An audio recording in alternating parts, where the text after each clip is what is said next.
Pak, untuk memberikan penjelasan Pak kepada warga ini kan pendapatan utama daerah Pak di apa dan kenapa ini pajak naik 250% gitu Pak alasannya? Irfan diam. Jadi begini,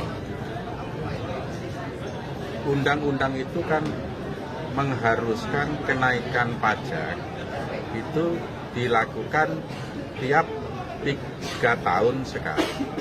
Tiap 3 tahun sekali, bahkan itu bisa lebih, diperbolehkan lebih, ya, karena pajak ini adalah sumber utama pendapatan untuk pembangunan. Tapi pada kenyataannya kan selama kurun waktu 14 tahun itu tidak pernah dilakukan. Jadi kalau kita hitung sesuai dengan undang-undang, tiap 3 tahun sekali, 2011, 2014 harus naik, 2017 harus naik, 2020 harus naik, 2023 harus naik, hingga sekarang ini ya itu bisa justru lebih dari 1.500%. Ya, jadi kalau kita hitung sesuai dengan tahapan yang diatur oleh undang-undang, naiknya itu bisa lebih dari 1.500% atau mungkin sekitar 2.000%. Tapi ini hanya kami lakukan sebesar 250%. Jadi 250% itu adalah dampak dari 14 tahun tidak pernah dilakukan. Satu itu, yang kedua, keuangan Kabupaten Pati ini sangat minim. Hanya 15% dari APBD. Pendapatan daerah itu hanya 15% dari APBD. Bahkan tepatnya hanya 14,5% dari APBD. Kalau itu di bawah 25%, pembangunan pasti itu sangat berat. Apalagi ini hanya sekitar 15% dari APBD. Jadi kita itu memang berusaha untuk menggali semua potensi daerah. DPRD pun setiap kali kami rapat paripurna, itu selalu memberikan saran kepada pemerintah untuk meningkatkan pendapatan daerah. Untuk meningkatkan pendapatan daerah. Jadi begitu. Dan dari kenaikan pajak sebesar ini, kami itu hanya mendapatkan 36 miliar. Yang itu kami gunakan untuk melanjutkan pembangunan infrastruktur.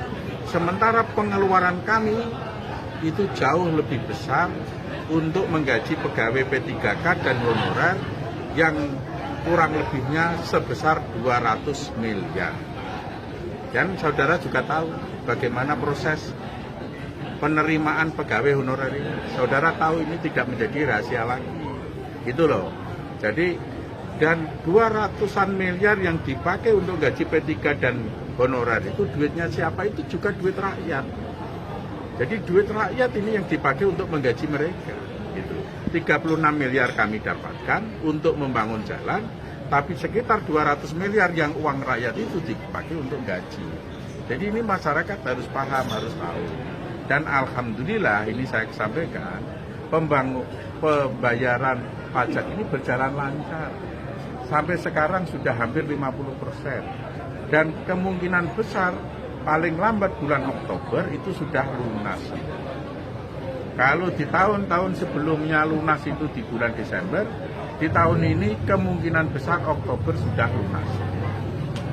Dan bagi warga yang memang kondisi miskin ekstrim, kondisi sangat tidak mampu, kita bebaskan, tidak bayar pajak. Ya kan? Itu maka saya menghimbau kepada seluruh masyarakat Kabupaten Pati, setiap elemen tolong dijaga ini. Ya, supaya situasi Kabupaten Pati aman dan kondusif. Kalau tidak aman, tidak kondusif, investor itu juga males. Juga tidak mau investasi di Kabupaten Pati. Kan ya juga merugikan masyarakat. Karena masyarakat butuh lapangan pekerjaan. Jadi kami ini tidak melarang demo. Silahkan demo. Kalau sampai kalimat kata-kata seperti itu, saya yang kemarin, 5.000 silahkan, 50.000 silahkan. Itu saya tidak menantang rakyat. Saya hanya menegaskan bahwa keputusan saya terhadap hal ini itu sudah bulat, sudah tepat demi pembangunan pada rakyat. Jadi saya tidak menantang rakyat, masa rakyat saya tantang. Jadi itu hanya keputusan, bahwa ini keputusan yang tepat. Kalau mau demo silakan, mau penggalangan dana silakan. Tapi yang kemarin ditertibkan itu karena besok itu akan prosesi kirap, boyongan, dan dia berada satu tempat yang mengganggu itu loh. Dan dari pihak pemerintah Satpol PP nggak tidak melakukan anarkis, tidak melakukan kekerasan sama sekali. Kata-kata yang kasar saja tidak, gitu ya. Tapi di framing sedemikian di seluruh Indonesia itu seolah-olah Kabupaten Pati ini situasinya mencekam. Kan sangat sayang, kasihan rakyat Kabupaten Pati. Investor akhirnya menjadi berpikir ulang untuk masuk ke sini. Jadi dampaknya ini besar, maka saya mohon semua elemen masyarakat Kabupaten Pati tahan diri.